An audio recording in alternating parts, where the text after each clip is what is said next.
নমস্কার। নতুন আরেকটা ভিডিওতে সবাইকে জানাই স্বাগত। এখন শীতকালেতে ধনেপাতা সর্বত্রই পাওয়া যায়।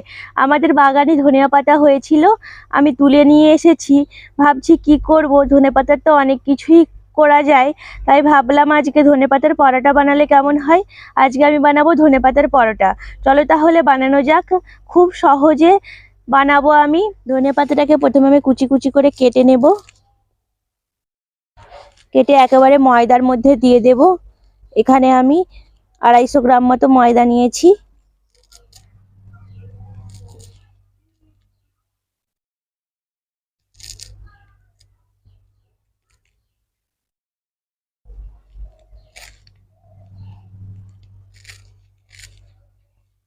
সামান্য পরিমাণ আদা গ্রেট করে দিচ্ছি।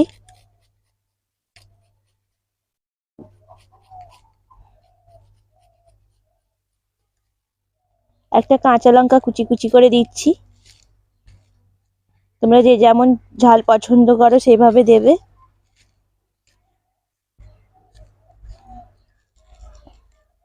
দিয়ে দিচ্ছি লবণ,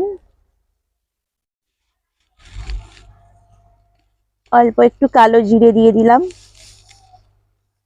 আর দিয়ে দিচ্ছি সাদা তেল।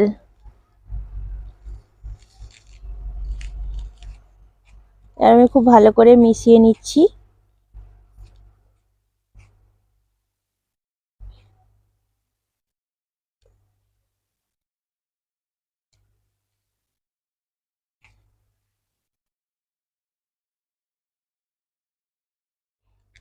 এবার অল্প অল্প জল মিশিয়ে একটা ডো বানিয়ে নিচ্ছি।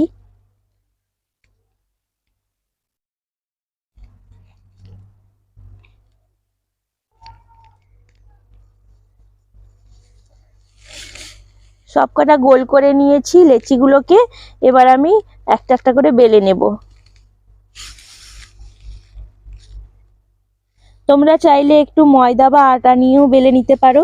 আমি এখানে তেল দিয়ে বেলে বেলে নিচ্ছি। বাকিগুলো আমি এইভাবে করে বেলে নিচ্ছি। আমি উনান ধরিয়ে দিয়েছি, উনানে কড়াই বসিয়ে দিয়েছি। আর এদিকে ধনেপাতার পরোটাগুলো বেলা হচ্ছে। দেখো কড়াই গরম হয়ে গেছে। এবার আমি কড়ার মধ্যে পরোটাগুলো দিয়ে দিলাম। প্রথমে আমি এপিট ওপিট করে সেঁকে নিচ্ছি।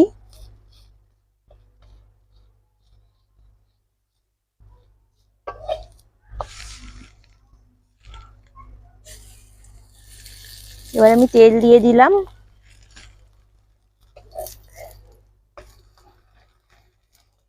এবার পরোটাটা ভাজা হয়ে গেছে, এবার আমি তুলে নিচ্ছি।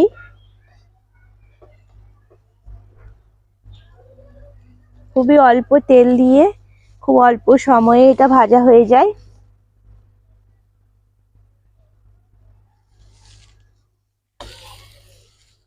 উল্টে পাল্টে প্রথমে সেঁকে নিচ্ছি।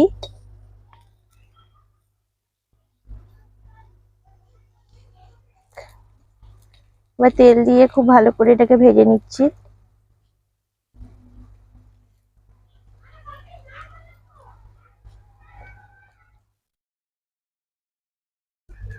বেশ ভালো করে ভেজে নিতে হবে তেলের মধ্যে দিয়ে।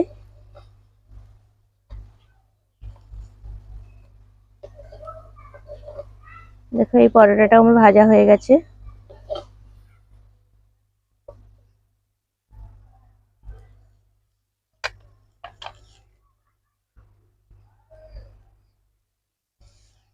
এইভাবে করে প্রত্যেকটা পরোটাই আমি ভেজে নিচ্ছি।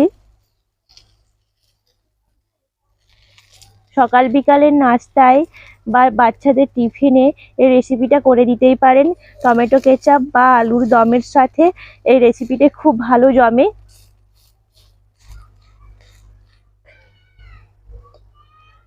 একে একে সমস্ত পরোটাগুলো আমি ভেজে নেব।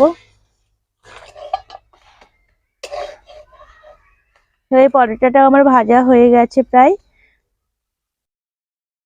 আমরা যারা সারাদিন কাজের চাপে ভীষণ ব্যস্ত থাকি, তারা এইভাবে করে যদি খুব সহজেই পরোটা বানিয়ে নিই, খাওয়ারও স্বাদটা মিটে যায় আর এই ক্লান্তিও লাগে না।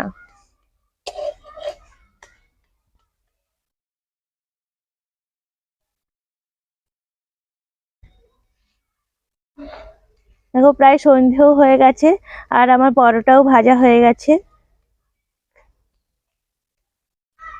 বাচ্চাদেরকে কেচাপের সাথে এটা পরিবেশন করব, আর বড়দের জন্য একটু ঝাল ঝাল করে আলুর দম বানাবো।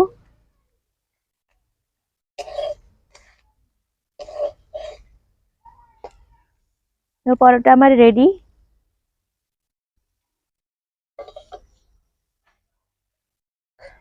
দেখো ধনেপাতার পরোটা আমার রেডি। খুব সুন্দর একটা স্মেল বেরোচ্ছে। আর দেখো একটা তোমাদেরকে ছিঁড়ে দেখিয়ে দিচ্ছি কতটা নরম হয়েছে, আর খেতেও আশা করছি খুব সুন্দর হবে। তোমরাও এভাবে করে খুব সহজ সরলভাবে ধনেপাতার পরোটা ট্রাই করতেই পারো। আর ভিডিওটি তাহলে আমি এখানেই শেষ করছি।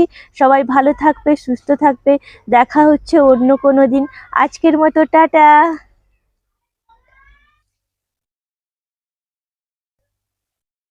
একটু আঁচ আছে উনানে, একটু আগুন পুড়িয়ে নিচ্ছি। শীতটা আবার ঘুরে এসেছে। উনানের এই ঢিমে আঁচে কে কে এইভাবে করে আগুন পোহাও আমাকে কমেন্ট করে জানিও কিন্তু।